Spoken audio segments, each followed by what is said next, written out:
Hi lovelies! Here's my take on 3 books I think are overhyped, 3 books I think are adequately hyped, and 3 books I think are underhyped.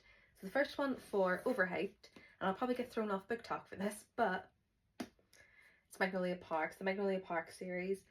For me, I've enjoyed it. I think they're around a 3 to 3.5 so far. I've only read the first and the second book, so the Magnolia Parks and Daisy Hates, and they're okay, they're entertaining, but definitely not god tier for me. Next up for my overhyped is Powerless by Lauren Roberts. Again, just wasn't for me. Definitely nothing new. I do think it took too many ideas from other books, so it just didn't feel original for me. But I do think if you're new to fantasy or romantasy, it would be a good one to check out.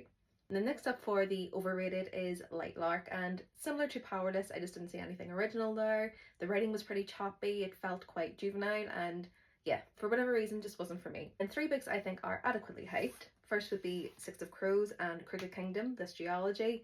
Really love this. Wide cast of characters, really good plot, brilliant writing, really good. I think this is kind of a marker, but it really is the whole Shadowhunter series. So City of Bones is the first book. Absolutely adored this series. It's 16 books in all and I have now completed them. Really love this and I do think they get the hype they deserve. This last one, about a year ago I probably would have said this was underhyped, but recently there has been a bit of a resurgence for this author and for this series. So this one definitely deserves all the hype it gets and I'm really happy to see that it is getting that hype now.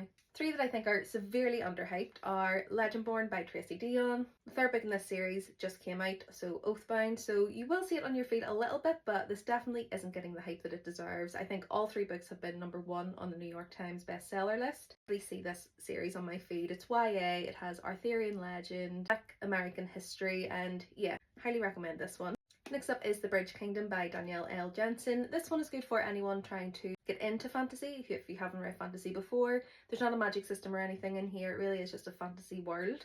Enemies to Lovers, Badass FMC, definitely deserves to get a lot more hype. And then lastly, the book that I will mention anytime someone says, what book do you think is underrated? And that's Strange the Dreamer by Laini Taylor.